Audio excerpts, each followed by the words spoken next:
They didn't start yet. Yeah, you go ahead. You're started. I've already started. Thank you. And I want to personally also, could you just shut that down and let's start over? No, we can't. We got to keep going. We do, because I don't know the proper title for Imani. I just know Imani Oakley, but I don't know what you do because I didn't get a chance to go on your website. So please forgive me. Yeah, so I can talk about it. I'm an attorney. In 2 seconds, in 2 seconds, in 2 seconds. Yeah. So right now, I just want everybody to know that I want us to remain professional. I don't want us to get upset. I want us to answer the questions that are given to you. I'm going to give you 3 minutes each for your introduction as well as your closing. I'm going to give you 2 minutes for your answered questions. And please know that this is not a debate. This is a forum. This is giving the Hudson, the Essex, and the Union County registered voters the opportunity to feel your authenticity and to know why it is that you're asking for their support and their vote, all right? So don't ask each other any questions. This is not a debate. Thank you. Is there anything else that you would want me to know before I start? Because I have to decide who goes first, and I would love very much for either one of you to tell me how you think we should do this. Should I flip a coin, or brother or sister, y'all going to yield to the other person? Because this is what we're going to do. You're going to both give an introduction, and after that, I'm going to ask the question, and I'm going to rotate. Whoever answers the first question will then concede, and the first question will be answered to the other candidate. Is that all right? That's fine. Imani can go first. All right. And then when you go past your time, or you're just about at your time, you're going to see this here gold sheet of paper that I'm going to put up. I'm not going to say anything because I don't want to interrupt anyone, but please respectfully attempt to do what? Finish your sentence or two, and then we can proceed on. All right. Sounds good? Sounds good. Awesome. Imani, you're on board with that? Absolutely. I just want you to know y'all looking so spiffy, and I apologize for my detainment. I tried to get on, but I'm on now. Is that all right? Yes. All right. So yes, let's. I just want to check my audio. Can you hear me? Go ahead. Yes, I can hear you loud and clear. And what I would like to first do is ask the question. I just want you to give us a little 3-minute overview of who you are. You know, tell us a little bit about you. Can I start? Yes, please. Okay. My name is Imani Oakley, and the reason why I decided to put my hat in the ring in the first place, I really am a firm believer that if we're going to fix systems of oppression, systems of sexism, racism, classism, it really requires us to fight steadfastly for the things that we believe in. Now, coming straight out of law school, I worked for the United States Senate. Then I worked for the New Jersey legislature. And when I looked around those places, I saw a place that was supposed to be about public service that ended up just being about filling the wallets of the people who are current sitting elected officials there, or their cronies or their buddies. Meanwhile, our neighborhoods that are working class, neighborhoods that are filled with people of color, neighborhoods that are filled with young folks, with elders, we constantly lost to people like ICE agents. We constantly lost to people like greedy developers who are gentrifying our neighborhoods. We constantly lost to just climate change in general and natural disasters. And we constantly lost to machine party bosses who have literally manufactured a democracy where they always win and everyday people always lose. And looking around and seeing that, I decided to get in there and start doing some organizing. I was first the legislative director of New Jersey Working Families. I also did plenty of free work. I've trained unions, I've trained mom community groups on New Jersey's machine, Tammany Hall style of politics. And I decided that it's time for me to take a run. I knew that somebody Black could do it because obviously I saw somebody like Barack Obama do it. And I knew a solid leftist could do it because I saw somebody like Bernie Sanders do it.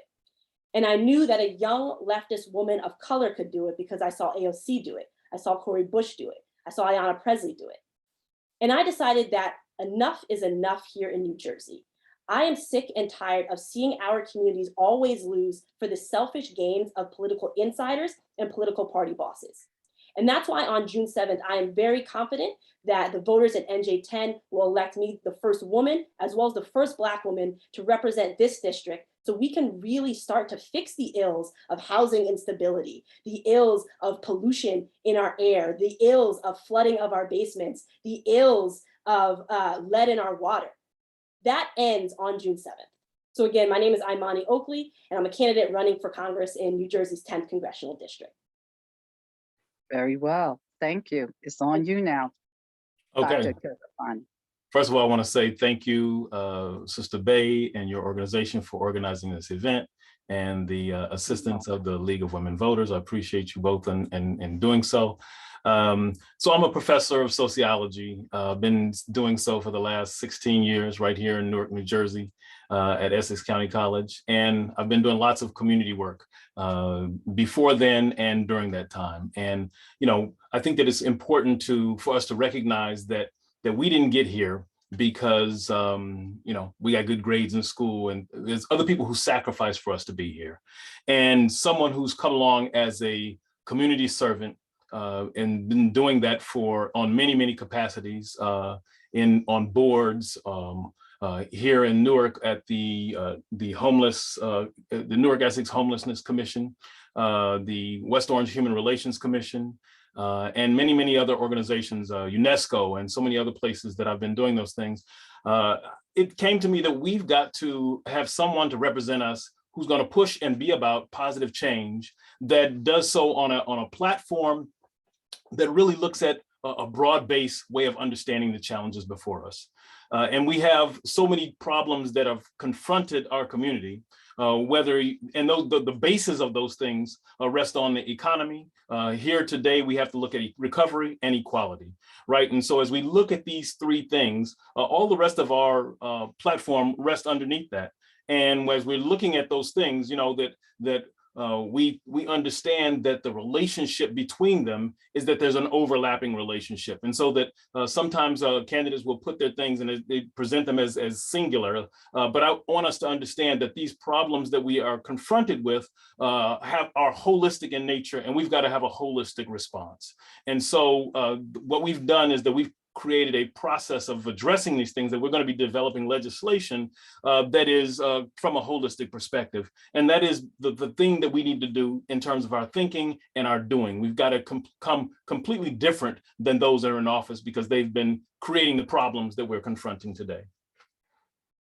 Oh, all right. Thank you so much both for your introduction, but I would be remiss if I did not also thank my organization, the White Terrace Clinton Place West Runyon Power to the People Civic Association, for wanting to have this forum after we saw that no other organization was stepping up to have this forum.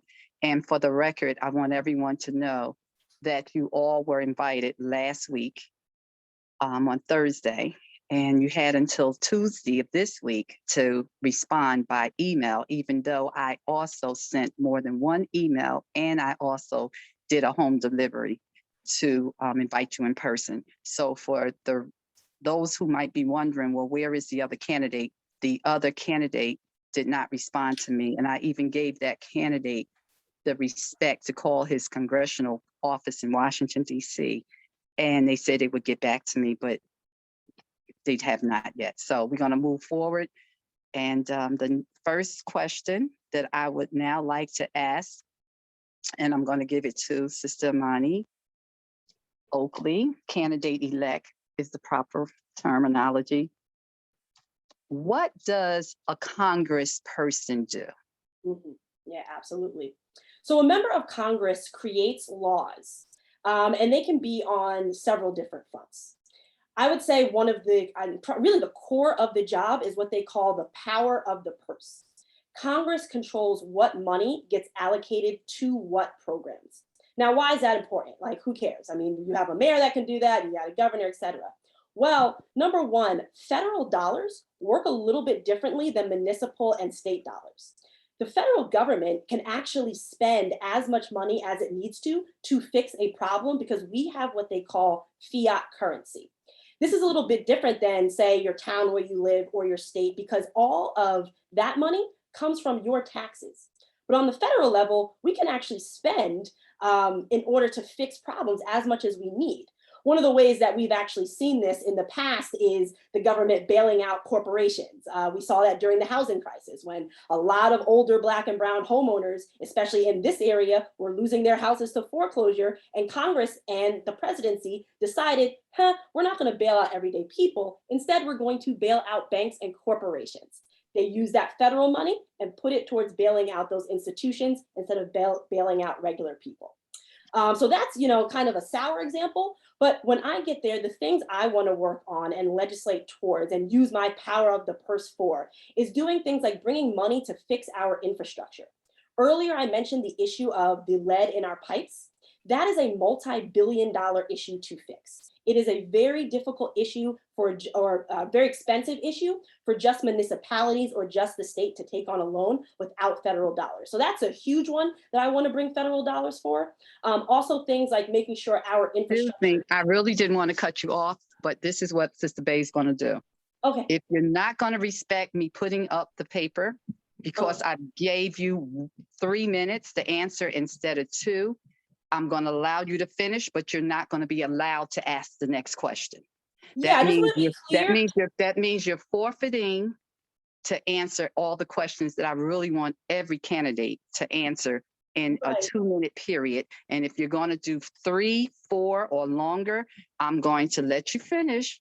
But the next 2 or so questions, only the other candidate will be allowed to answer. I just think that's more than fair because we only have less than an hour to do this. Right. And So Ms. Bay, I do want to clarify, I wasn't disrespecting you. I can't see you.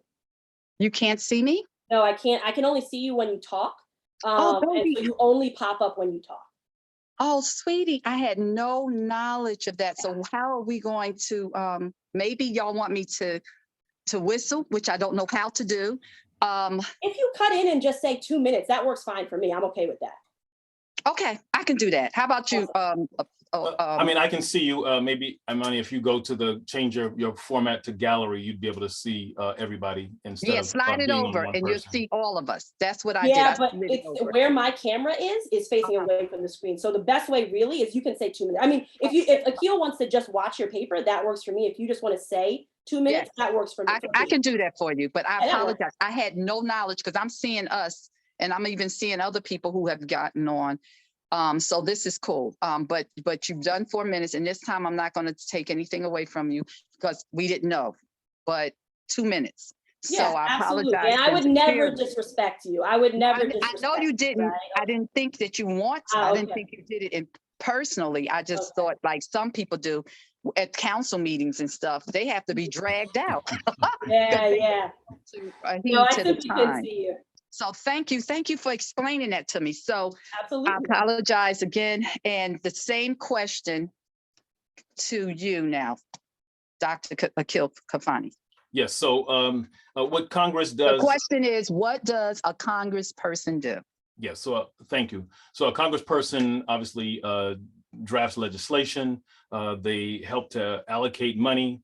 And they also have congressional hearings.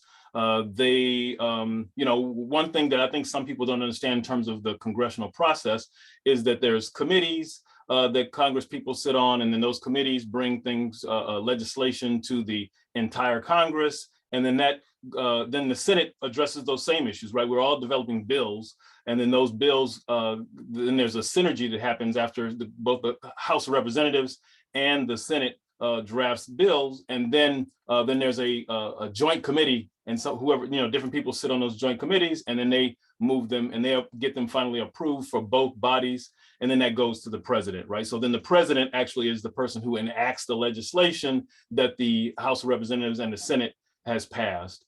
Then the other thing is that the Congress men and women have the responsibility also in their districts, right? Meeting with their constituents.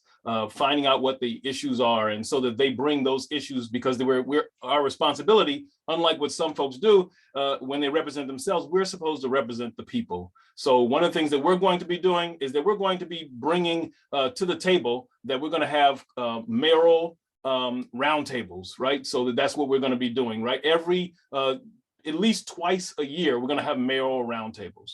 We're going to make sure that we have an introduction for the people. So this is about the people. So we're going to have forums, community forums, and or what do you call them, town hall meetings in each of the municipalities, right? That's not currently being done, but this brings to the community the opportunity for folks to really be able to address the issues in ways that they currently aren't able to do. We have to make it so that they're accessible. So Congress has the responsibility of creating policies and programs, but if we're not going to be holistic in what we do, and if we're not going to be about the people, then it ends up being something else. Thank you.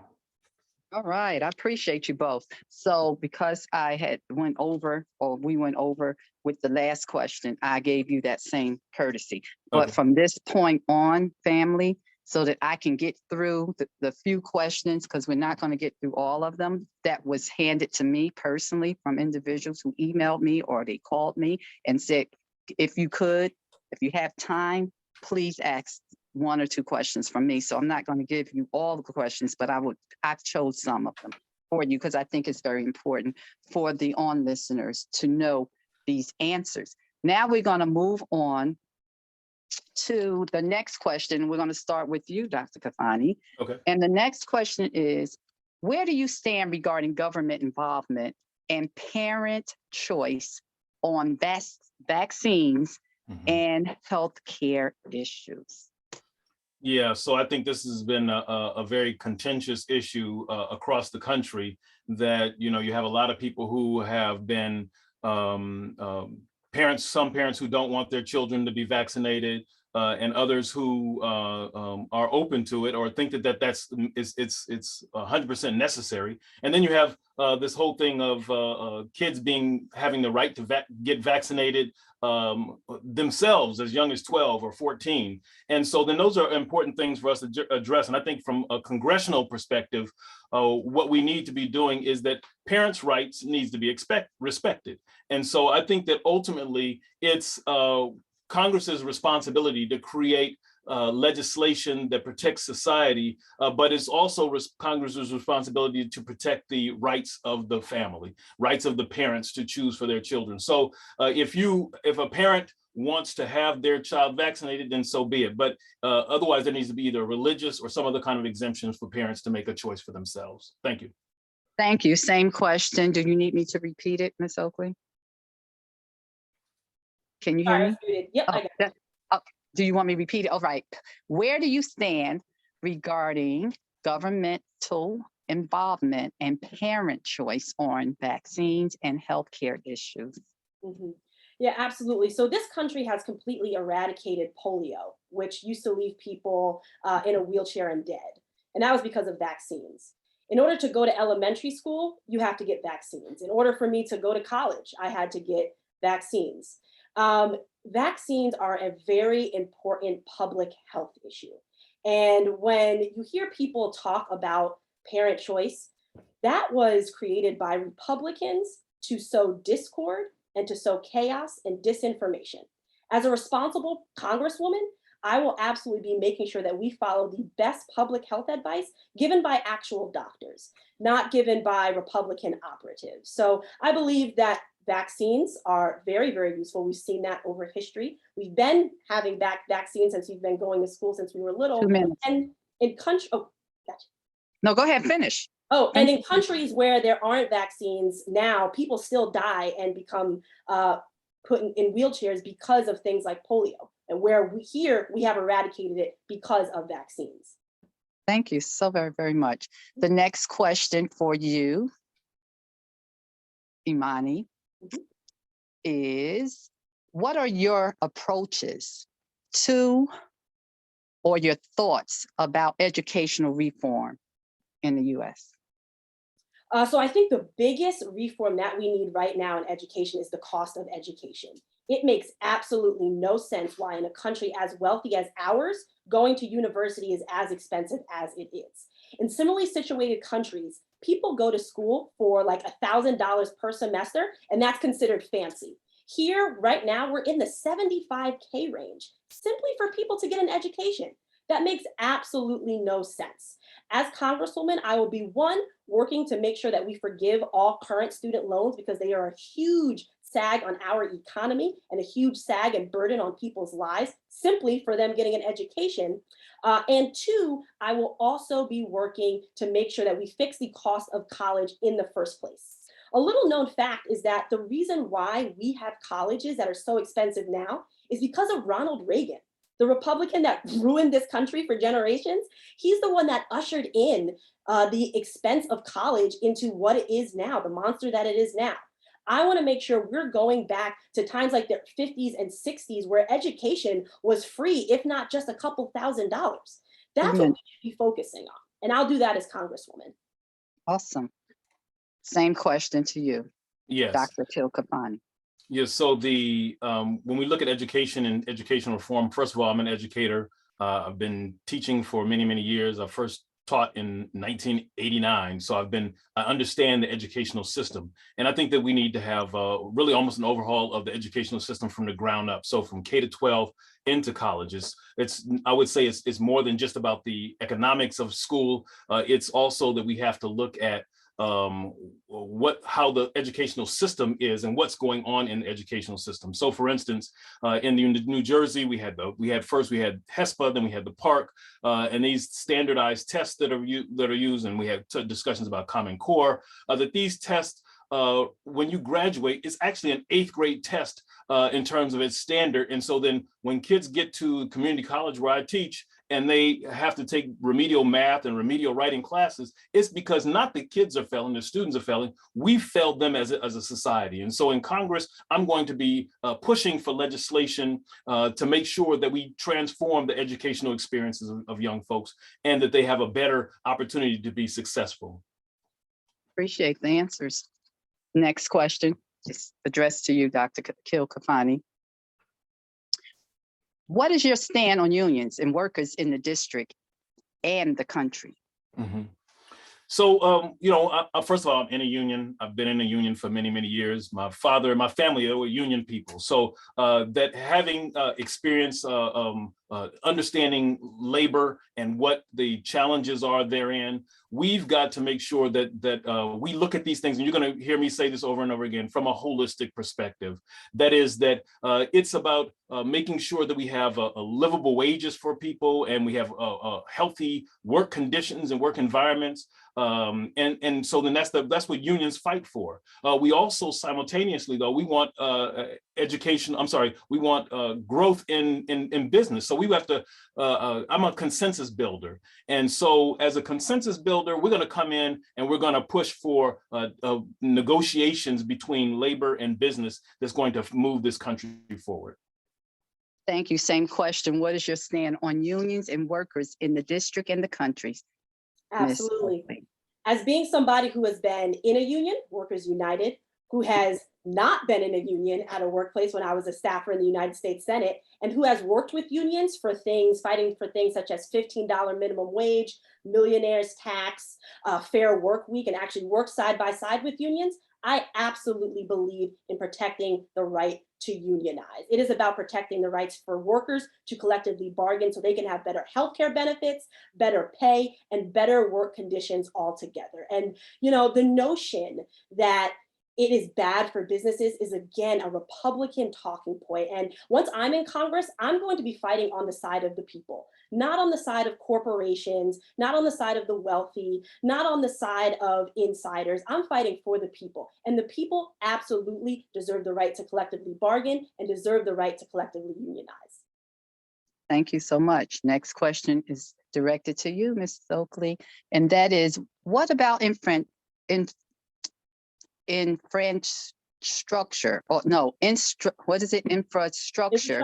Yes, what about that? Is it important in the district, and how must it be overall in Congress? Oh, it is incredibly important to the district. Our infrastructure currently in the district is not only old, but it is not built to handle the amount of climate change that we're currently experiencing. For example, the way our train stations are built, a lot of how they're built causes flooding into actual neighborhoods, and it floods people's homes, it floods their streets, totals cars. We absolutely need to be fixing our infrastructure right now, and not only fixing it so that it's more up to date and more efficient, but also making sure that we're fixing it in a way that's green, so that we are not, one, adding on and making climate change worse, but two, making sure that it can deal with the amount of climate change that we have already endured. So infrastructure is extremely important. As Congresswoman, I will definitely be fighting to make sure we can give people good paying union jobs to fix our infrastructure and make it green. Thank you. Same question goes to you, Dr. Akil Khalfani. Yes. So on infrastructure, I went out and toured the bridges. I toured the train hubs, and we also have an issue with infrastructure. I believe across the country where there is unfair infrastructure. So we've been pushing for fair infrastructural development. If you go to urban areas, you go to even East Orange and Orange, you look at the train stations there, but then you get out to Summit, very different picture in terms of what they look like. So we have to have a more holistic and fair development of it. But there's something else with the infrastructural changes. I'm going to be pushing for new legislation that looks at the technological infrastructure of the country, right? That is that we've got to make sure that the systems that the government uses for the people is efficient for them to be able to cater to the needs of the people. And right now, nobody's really pushing for that. We need to make sure that whether it's all the agencies have up-to-date technology. This was a big problem with the airlines years back. And so then we've got to have that kind of investment across the board. The other piece I would say real quick is just that, we're the hub, right? So you have the airlines, you have the trains, you have the port, the highway. All of these things come together to create a challenge for us. And we've got to make sure that there's fair and equitable resources spent there. Awesome. I appreciate that. Awesome. Okay. Next question is going to be addressed to, I believe it's you, Dr. Khalfani. Okay. Just a moment. My screen is doing something. I ain't gonna say funky, but yeah, funky. I can speak truth to power, right? All right. Next question. What is your stand? Wait a minute. I think I did that one already. So how would you address crime, policing, and gun violence on a federal level? And then what turns, I'm gonna give y'all three minutes on this one. And then what turned this to the issue of the shooting in Buffalo? And is it Uvalde? Uvalde. Yeah, Uvalde. Uvalde. And how would you approach the issue of gun accessibility and of domestic tourism? So this is kind of deep. So I want to kind of like, you can do it in 3 parts. How would you address crime, policing, and gun violence on a federal level? I'm giving you like a minute or so for that. And then then let's turn this to the issue of the shooting in Buffalo and in Uvalde, right? Or Vidal. I'm not saying it right, but y'all got it. Uvalde, yeah. Uvalde. And then how would you approach the issue of gun accessibility and of domestic terrorism? That's a heavy one. Yeah, so that's a big question, a lot there.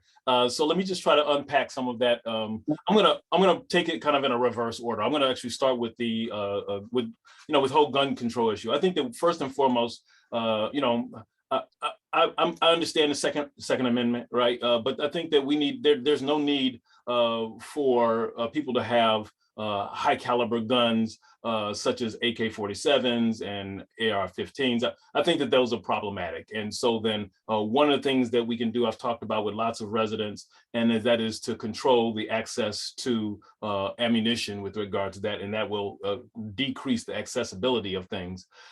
So we need to have smart gun control with regard to that. And with regard to how that pans itself out with domestic terrorism and the Buffalo issue, you know, these kinds of things have been happening in the African-American community for a long time. And we've got to get to a place now that we need legislation that says that domestic terrorists and the whole issue of white supremacy in terms of how that's played itself out. We've got to make sure that there are the level of charges that those folks experience, that if you're a white nationalist and that's what you're pushing, and you use that as a way to cause harm to people, that's going to be a specific crime, and it's going to have specific legislation to go with it.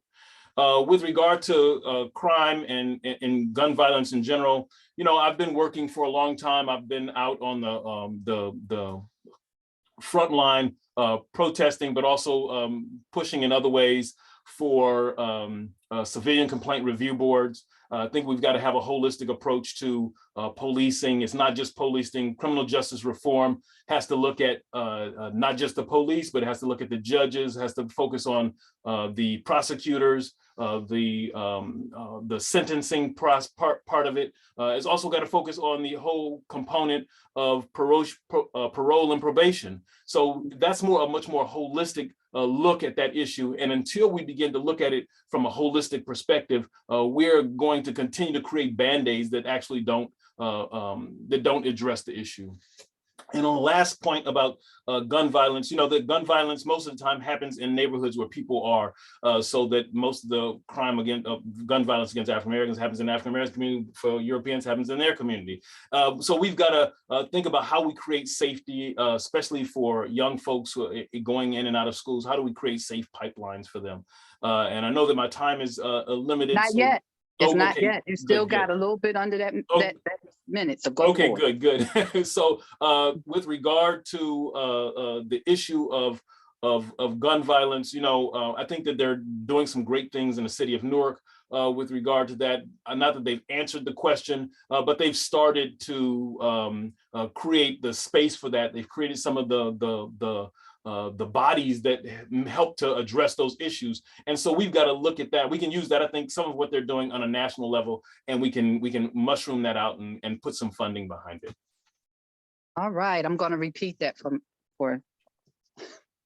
for Ms. Oakley. How would you address crime, policing, and gun violence on a federal level? And then let's turn this to the issue of the shooting in Buffalo and also in Uvalde, you said, right? And lastly, how would you approach the issue of gun accessibility and of domestic terrorism? Mm-hmm. Yeah, absolutely. So I hear three different questions here. One, the issue of crime and public safety. One, the issue of gun violence. And three, the issue of white domestic terrorism. So I'm going to start with public safety aspect. You know, I've grown up in this area my entire life. Like literally, I moved before I almost lost my home to foreclosure, actually.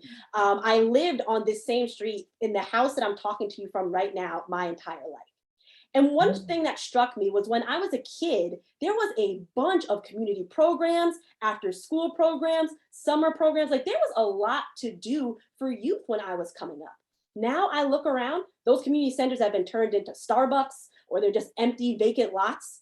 Those programs have been stripped of their funding. And there's just so much less for young folks to do, which then leads them to get into things they're not supposed to be getting into. As Congresswoman, I want to bring federal dollars to help municipalities in the district rebuild and revitalize these programs so that our youth can do something positive during the summers when crime tends to get a little more intense, after school when people can find things to get into, on vacation, or just simply because they want to have something positive to do. So that's one of the things I want to do to help fix the crime issue in our area. I want to do community revitalization and start bringing federal dollars to help fix that problem.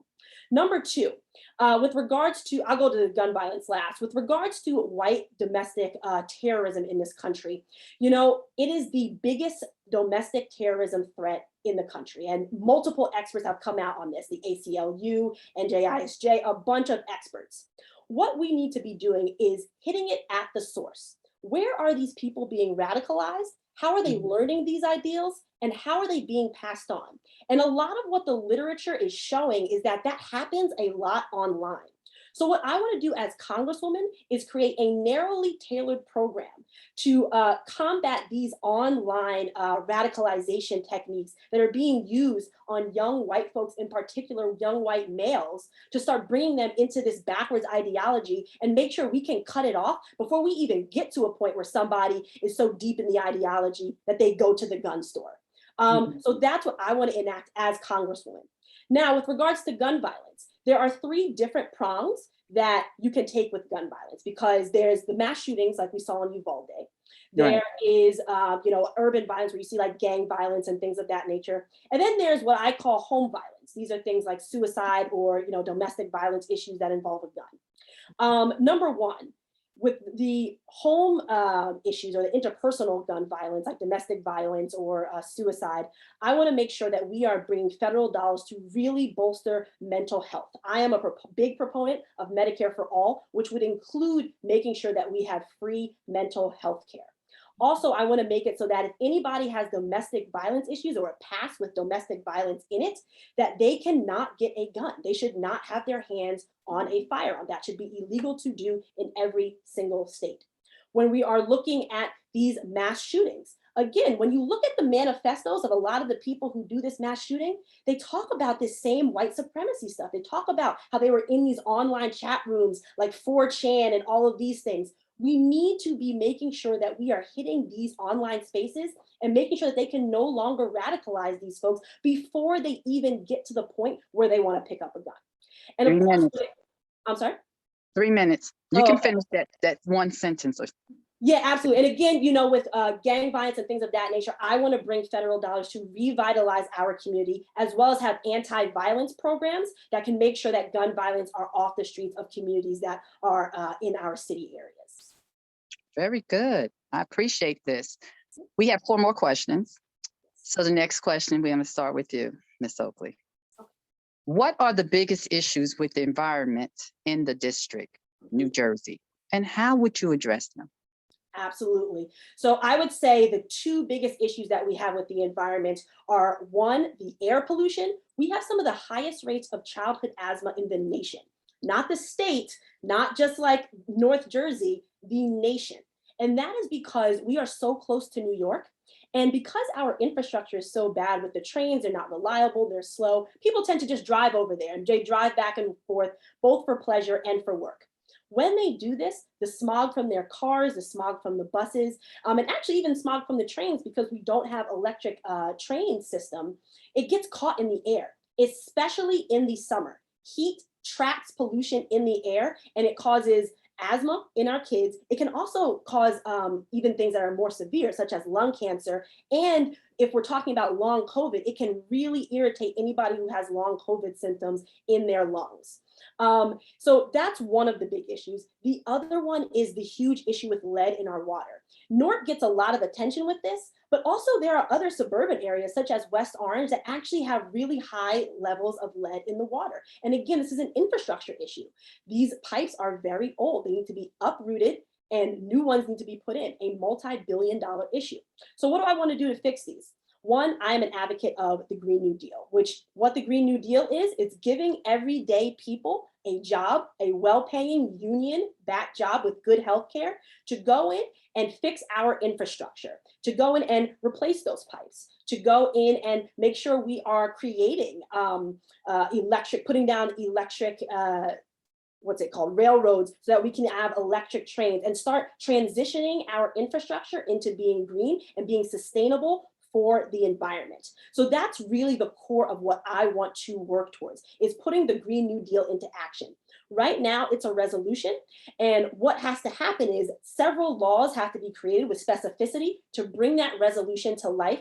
And those are a few that I absolutely want to do as Congresswoman, because those are some of the biggest issues in this area with regards to environment. Time, and you did perfect. For the last 4 questions, I'm giving y'all 3 minutes, all right? So same questions. Dr. Khalfani, what are the biggest issues with the environment in the district, New Jersey, and how would you address them? I can't hear you. Thank you. The ones that I think that are clearly that we need to hit right on the head. Clearly, there's an issue of all of the pollution that's been going on in Jersey. You know, we have incinerators. We have, as I mentioned before, all the trucks. You know, the trucking business in this area is huge, and the pollution that it puts out is problematic. And we have to think about, with all of those areas, the airport and the ports, who is downwind from those things, right? And so what is the impact of them being downwind? So then whether it's asthma or other carcinogens that people have getting cancers, all these things must be looked at in terms of that. And then we also have to talk about environmental pollution, right? So that the environment affects specific populations, whether it's African Americans, Latinos, that we have to think about how does that play itself out, and what are we doing specifically to address environmental racism when there's discussions about bringing solutions. Sometimes the solutions about the lack of power is the burden of that is put in our communities. So we've got to make sure we approach that differently. We have huge Superfund sites in the state of New Jersey, brownfield sites, and all of those things. We have more polluting areas in Jersey than we do in many other states around the country. And then when you look at that, and then when you talk about water, I think the other piece of water is not just with the lead lines, but is also looking at water, the Rahway River, the Passaic River, right? The contamination that's in these rivers, there's been funds to address them, but they haven't been adequate. And we've got to make sure that is holistic and thorough. And I'll stop with that. Thank you very much. You're doing very good on time. I'm feeling the love here. I'm trying. Next, I know, no trying. You're doing it. You're doing it. You're respectful. Awesome. So let's see what the next question Sister Babe's going to ask you from one of the registered voters.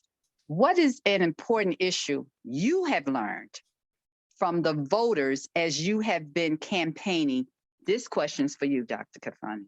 Yeah, so you know, it's a very interesting question. When I think about the voters and what I've learned, one of the things is that they want us to address the bickering in Washington.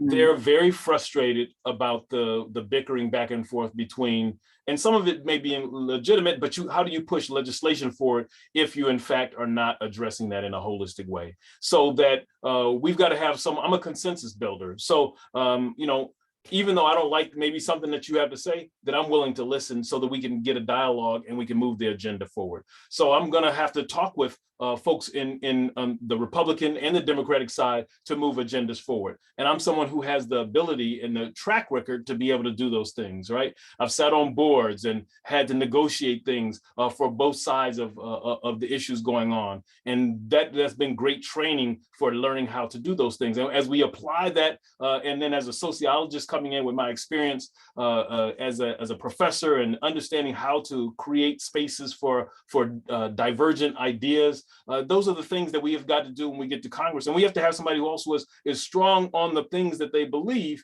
And those are the things that I learned from the folks out there that said that we've got to make sure we address it. And then one of the things I learned also from young folks is that they're disenfranchised to a great extent about the voting process, and that they have a disinterest. And so we have got to make sure that we are addressing or attending to the needs and the concerns of the youth when we are developing legislation, and have them bring them to the table as we're talking about these things. And so we're going to have somebody on our staff who is a youth person who's going to be part of the congressional body, and they're not going to have to be just invited in. They're going to be there on a daily basis. So those are the kinds of things we've already said that we're going to do once we get into Congress. Like that. Same question, Sister Oakley. What is an important issue you have learned from the voters as you have been campaigning? So at this point, my campaign has knocked on literally thousands of doors. We started knocking doors back in October, November, when actually the machine here was trying to strip Black voters of their voting power. And we were going door to door talking about redistricting and that process. So we've knocked on thousands of doors. And the biggest two issues that I find are one, what they call pocketbook and kitchen table issues. Everyone is very upset about the cost of living, the cost of wages, or rather the lack of wages that they're receiving, as well as the cost of education. Those are huge things. These pocketbook issues are really, really hitting people. That's one side. The other side that people are very, very afraid of is they are afraid that Republicans will take over.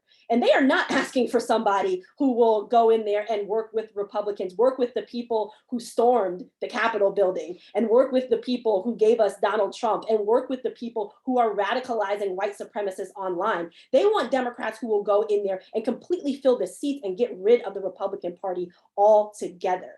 And that's why, number one, what I'll be doing about kitchen table issues is making sure that we have a minimum wage that is tied to not only inflation, but also the cost of living in each area. Having a minimum wage in somewhere where it's a bit cheaper to live. For example, I have cousins who live in Mississippi. It's a lot cheaper to live there than it is to live in New Jersey. Having the same minimum wage in both places really won't cut it. Somebody's going to get hurt in that instance. So I want to make sure that we're tying it not only to inflation, but also to the cost of living in each area. I also, as I mentioned earlier, want to make sure we are fixing the cost of education, getting rid of that Reaganomics antiquated idea of education costing so much and burdening our students. And I also want to make sure that we are holding corporations accountable for the amount of price gouging that they're doing with gas or any other items that they decide to take advantage of everyday people by upping the price with. That's number one. And number two, as a Democrat, I will be making sure that I fight tooth and nail to make sure not another white supremacist Republican gets into office. Now that we can elect more Democrats, but not only more Democrats, more Democratic women of color, more Democratic young people, so we can really fix our issues in this nation. Appreciate that. I told y'all it was 4 questions, but actually I thought of one. And this is the one that I'm going to ask before I ask the last 2 that was given to me Nice. by a Norker. What is it that you would do different? This question is going to you, Ms. Oakley, first. As an elected congresswoman, that the present congressperson, from the present congressperson, I can just share with you all that I am very unhappy and that I did not get the response from his office or from him personally or his chief of staff when I not only emailed, but also called, but also went directly to the house that he has registered on Box Street in Newark. Unbeknown to me and many other registered voters, he has another location. That's cool, as long as he's living in the 10th district, whether it's in Orange or not, that's cool too. But it's unfortunate that 5 of the residents on his block did not know over the weekend where he lived when I asked them to confirm that I was at the right or was going to the right address to hand deliver a letter to him, because I had not received a response from an email. And 2 were homeowners who did not know where he lived. 3 others did know 2 others knew who he was, but they never, they didn't know where he lived. They wasn't sure. They knew who he was out of the 5, but they did not have anything concrete to say about what this congressman is and was doing, even just on his block. And I found that very odd that his neighbors do not see him and do not know what he did. And he's been in office for doing what he's doing. So what would you do different if and when you're elected? Absolutely. So number one, I would actually show up to work. As you just mentioned, he is not showing up here. And he also has one of the lowest attendance rates out of all members of Congress, both Democrats and Republicans. He has some of the lowest attendance rates. That is not somebody who is going to work and really working for the people. And by the way, he's getting paid $175K a year in taxpayer dollars to not show up to work. So number one, what I'll actually do is go to work and go to work for the people. Number two, you can have my number one promise, and I'll tell you why. You can hold me to this promise in a second, that I will work for the people, because I have not taken a dime of corporate PAC money in order to run this campaign. My average donation is around $33, and I've been able to raise nearly $500,000 off of individual donations, the average of which is $33.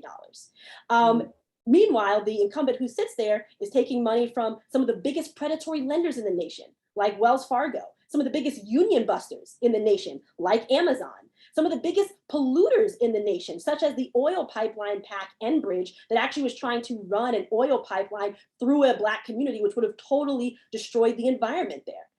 I will be 100% beholden to you, because if I'm not, guess what? You can take your $33 and walk away from me, and I won't have a dime to campaign on. And when you don't have a dime to campaign on, let me tell you, campaigns don't work out too well for you. So, that's the other thing that I will do differently. I will not be beholden to corporations. I will be beholden to the everyday people here. On top of that, I am going to be innovative with regards to my approach to legislating. The current guy who we have now, when he does show up, he just kind of votes however he's told, whether it's good or bad. I mean, he's voted for huge bloated military budgets. He has voted for helping out countries that are currently having an apartheid in their country, because that's what the leadership told him to do. I will not be doing that. I'm going to be bringing forward real legislation, innovative ideas that can help fix a lot of the ills that we have, whether that be kitchen table ills, whether that be ills of white supremacist violence, or whether that be ills of the environment. I'm going to actively be bringing innovative legislation to fix, unlike the current person who's Time. Thank you. I had to give you an extra minute because it was too good. Girl, oh, okay. Sorry about that. I didn't even know that stuff, but I needed to know. And I'm sure the listeners would appreciate hearing this as well. Now it's on you, Dr. Khalfani. Do I need to repeat myself, or you got it? I got it. Thank you. All right. So first and foremost, I think that when the things that we think about in terms of difference with me and the current person, first and foremost, I'm an educator, right? And so bringing my educational experience to the table and understanding the ways to speak forcefully. I'm a public speaker professionally, so that getting into Congress for me is that we are the change, right? We are the change. The people are the change. And our whole push is that we are the change. And what we want people to realize is that it's not about me getting into office. It's about us coming there collectively together and bringing the voices and the hearts and the momentum of the people to Washington, D.C. And that's what we're going to do. And that's what I've been doing. And now we're just taking that same initiative and moving it to another level, taking that same effort and making sure that obviously we show up, right? I mean, I've been present ever since I was in sixth grade. I mean, in high school, I got 6 semesters of perfect attendance in high school. So I'm there. My students will tell you that when I can, it can be snowing outside and I show up, right? When we were doing the homeless count, when I was working on homeless, it was 2 feet of snow and I showed up, because it's not about me. It's about the people. When we understand that the work we do, that success is not about the individual, that success is about the collective, then we do what we do differently. When success is about the people who brought you there, they've entrusted in you to do something that's good, then that's what you have to do. So those are the ways in which we got to think about what we do differently. And the incumbent, clearly, you can look at his own voting record. I don't need to speak on his behalf or before about him. His own voting record will tell you what he does and doesn't do. I'm a person who brings progressive ideas and thoughts to the table. I am an innovator, right? I develop is in my blood. My father has patents, and I'm developing patents. So patents in terms of thinking. I'm a scholar. I got books. I do these things for us to understand that the people's ideas are the ones that we've got to push forward, and we have to make sure that when we do that, we have to. I'm going to end with this and say that that New Jersey has suffered enough pain, and we've got to move on. Awesome. I appreciate that. The next 2 questions, 2 minutes, please. All right, this question's for you, Dr. Khalfani. Yes. What is your vision for our community for the next 10 years? And I said to the registered voter, why do you want to know this answer when the seat is only for 2 years? And he said, if they have vision, they will have the answer to this question. And I want to hear your answer to this question. Yeah. I agree. I think that folks, if you're getting the position of Congress or president or senator, you should be able to talk about what you see as a vision for the long haul. But I would say that also that I don't think that anybody should be entitled to this seat. That some of us get here and we think that it's that the seat belongs to us and our progeny and to the ones after that, or people whom we put there. No, this is the people's seat that we are sitting in for the benefit of doing the people's work. And so the way I think about the ideas of for 10 years, one is educational reform.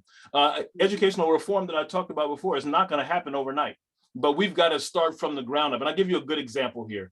We learned, see, this is, sometimes we forget to focus on the things we learn. We learned from the pandemic that some kids learn well in an online setting. But what have we done to create space for them to do so? So I'm going to put forth some legislation so that we can develop and think about funding an online board of ed, whether it's on a state or regional basis, so that then you have folks who you can get a pilot program, right? That we give some funds, some CDBG money, community development block grant money to New Jersey and maybe a couple of other states to get a space where young folks who excelled educationally in an online system, that we create that system for them, and then they can continue to participate on an educational basis with in their school, so they can go ahead and go to sports in their school. You can't hear me.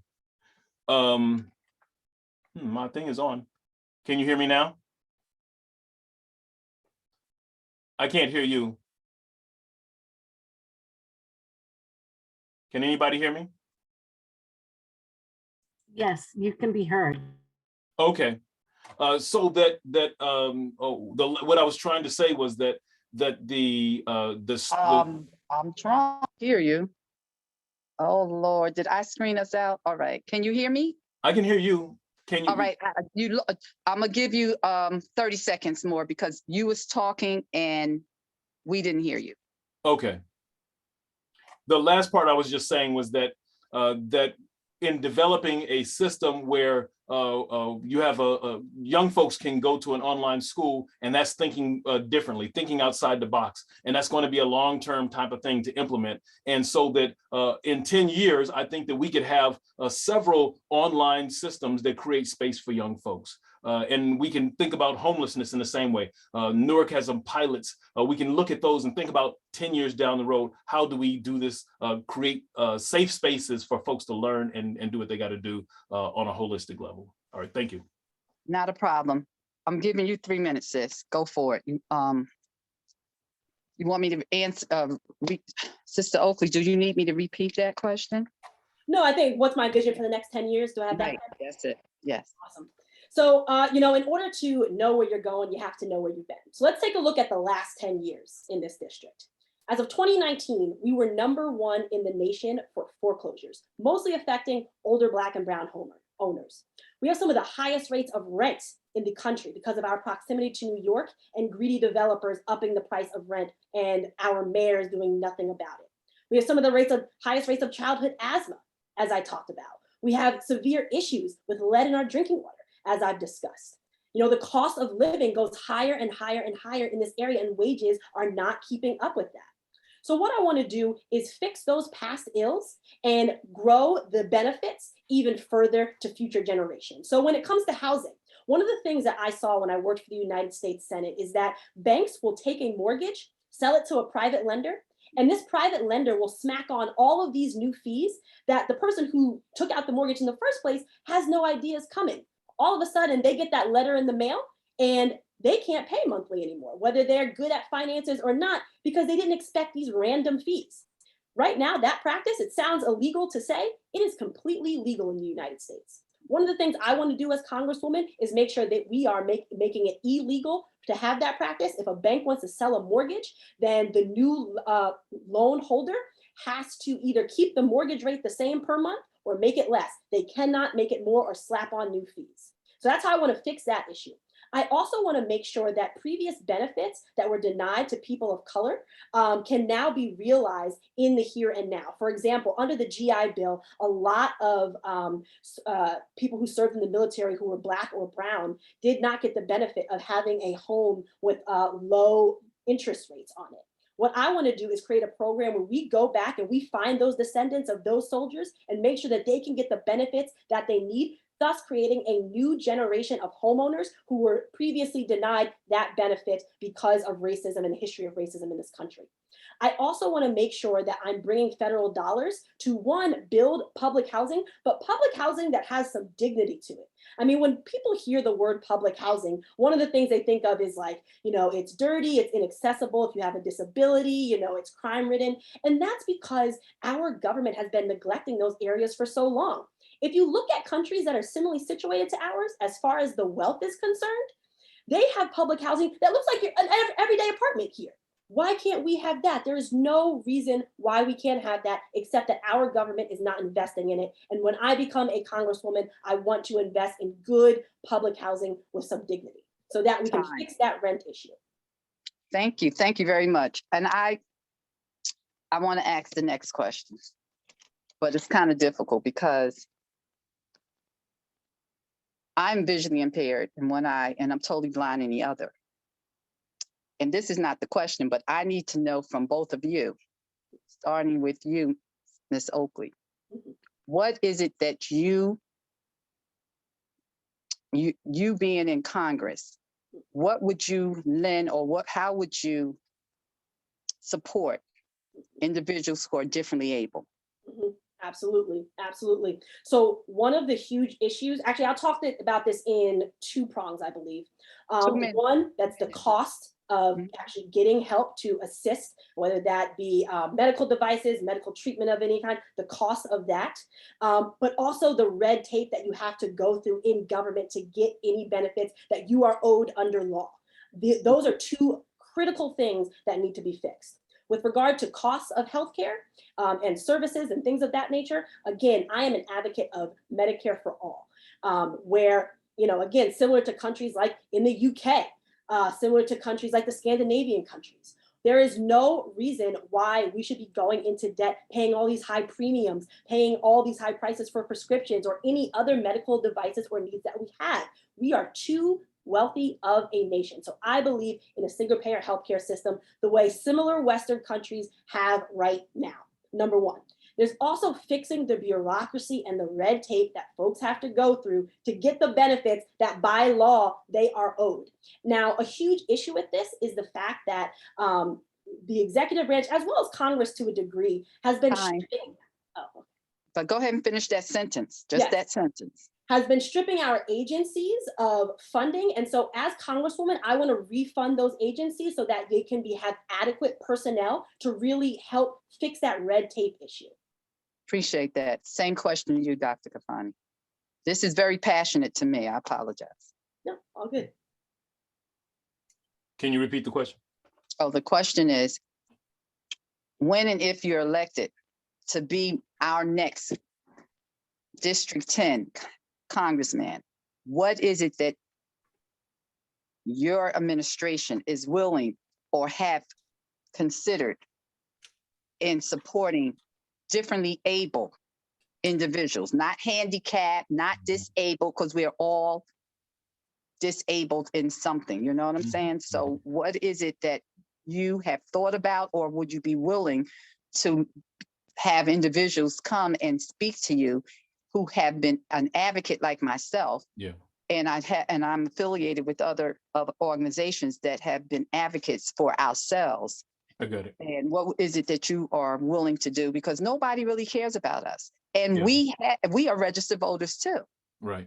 So first and foremost, you know, I have a great understanding because I'm a dyslexic, right? And so I've struggled through the times when I was in school with what that meant.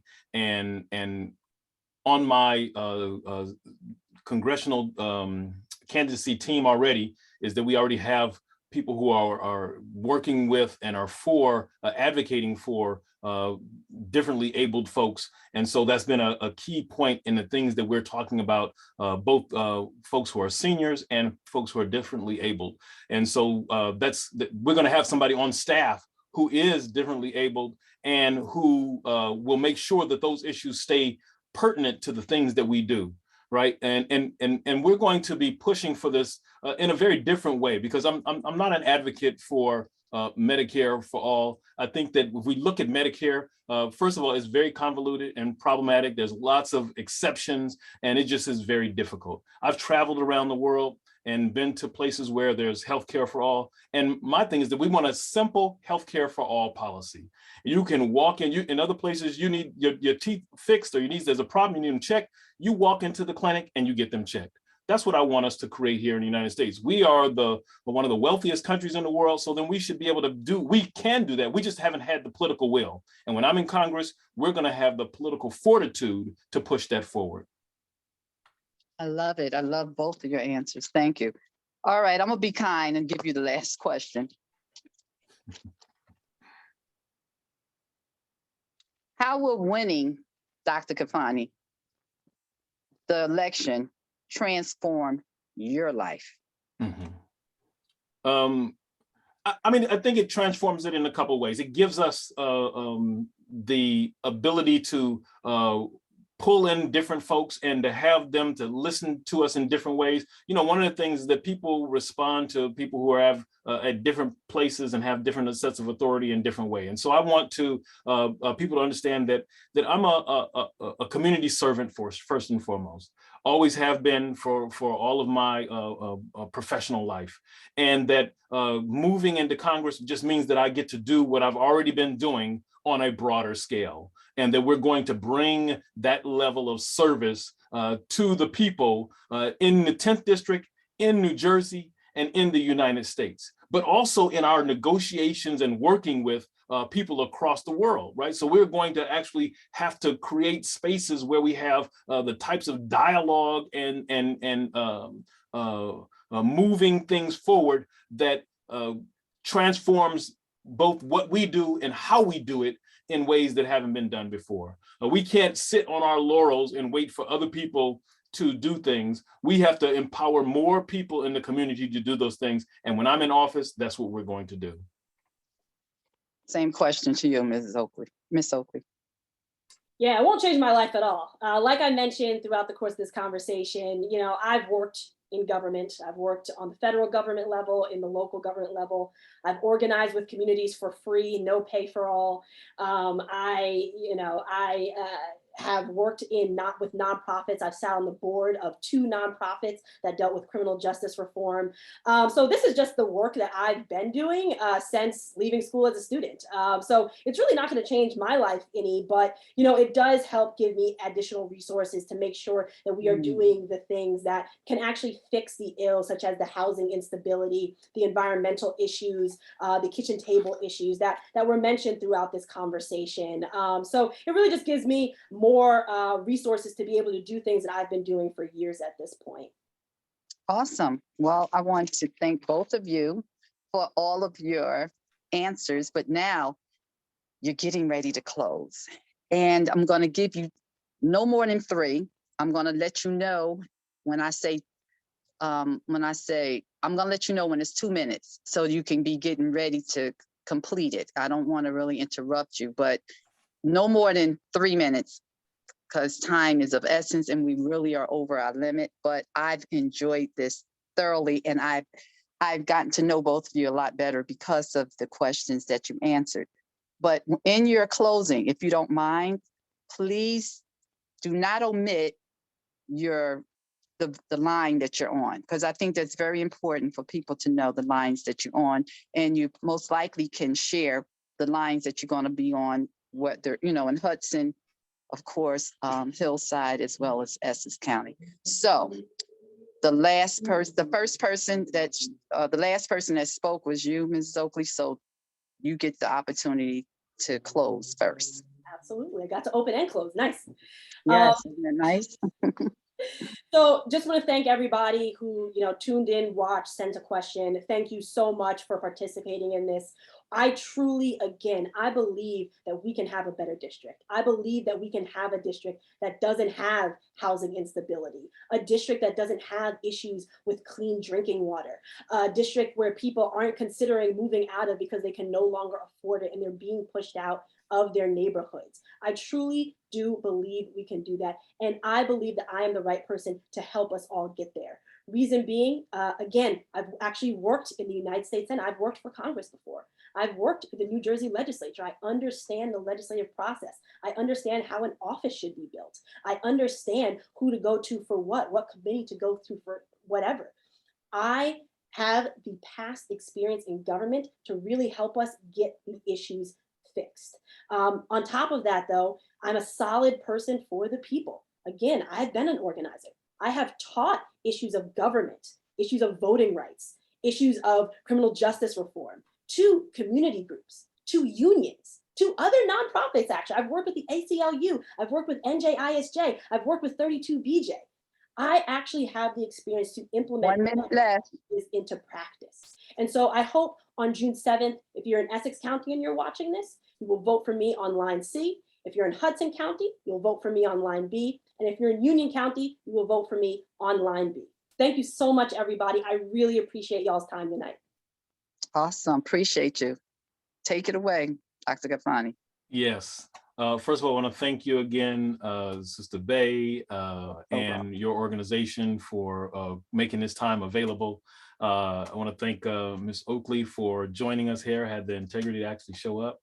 And I want to let it be known that we are the change, and that the people have to know that I'm going to be representing us in ways that the people in office right now haven't been doing, and that I'm going to be fighting for integrity. I'm going to be fighting for efficiency. I'm going to be fighting for the things that the people have said that they want. And we're going to do that in a holistic way. We're going to look at the problems and not just put a Band-Aid on it. We're going to come up with holistic solutions, and we're going to bring legislation to bear that is holistic in nature, and make sure that we are addressing those issues, whether it's a mortgage issue or rentals, all of these things, not just clean drinking water, but water in general, right? That everywhere we go, we want to make sure that when people get to the beaches, that the beaches are safe for them to be at.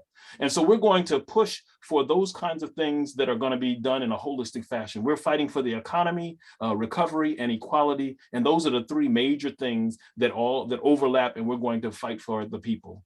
I'm here as a representative of folks throughout the district in Hudson, Union, and Essex County. I've worked in those districts already. I've been doing things with folks. Thank you. I've been doing folks within those areas already. And so they know me because I've been around for a long time. And I'm not a politician. I am a community servant. And that's where we're going to make sure that stays the case, right? So that even once we're in office, we're going to be pushing hard. In Essex County, I'm going to be on line 1B, and in Hudson and Union County, we're 1C. So on June 7th, make sure that you venture off the line and vote for Akil Khalfani. And you can check us out at www.akilkhalfani.com. That's where we are, and you can find out more information about us. But you can send us information directly at info@akilkhalfani.com, and we will respond to you directly. That we have a team that's on the ground already doing things. We're in the process of developing that legislation right now in terms of ways in which we think, and we want you to understand that we can do that if we understand that there's a way to do it. So we're drafting things and making it possible, and so we're going to work together when we get to Congress to enact those things. We appreciate you. Sister Imani, do you want to give your website? Yes, absolutely. So my website is my last name, Oakley, like the glasses, OAKLEY, the word for, FOR, Congress.com. You can go there, check out all of my endorsements. I've been endorsed by 25 organizations nationally and locally, as well as local leaders such as Imani, who leads Black Lives Matter. Okay, that's enough. I just wanted you to give your website, baby girl. Yeah, I just want to tell folks what's on it so they can know whether they want to go to it or not. I know I did something I shouldn't have done, but Gotcha. I just wanted them to have your website. So thank you so Gotcha. very much. I just want to Thank you both candidates. I think you're both qualified personally. And I just hope that once you get the recording, you will share it as I will share it in the short time span that we have left before Tuesday, June 7th for individuals. Is it June 7th or June 10th? June June 10th? 7th. June 7th for June individuals to 7th, come but out. Yes. also people can start voting actually as of tomorrow. Early Oh, voting. they will. does start I'm voting tomorrow. I Yeah, have my between June ballot, and 3rd I'm definitely going to do my June 5th. early voting. So thank you for sharing that. And I'm just hoping that everyone that will be in ear of hearing this dialogue that we went through today, that they will vote their conscience. They will not be suckered or fearful of voting the traditional way just because of a family name. All I know is the present person may or may not be ill. We wish them well, but they didn't even think enough to send any literature out to me. And from other people I'm speaking to, none of them have gotten any literature either. So they just assume that they're a household name and they're entitled, but no, they're not entitled. And we just have to get more people to understand that we have to be for those who respect us, who answers to us, and who's authentic and who haven't grown weary. That's it. So at this time, we want to thank the League of Women Voters for their support, and just know that a change is coming. Okay, everybody? And it's not over to the who sing, the fat lady sing. So we still got some days to come. Y'all get on out there, do what y'all know to do, and we're all going to vote our conscience. Those of us who hear what both of you have to say. Thank you, thank you, thank you, and have a good evening. Thank you very And much. may the Bye-bye. best candidate win.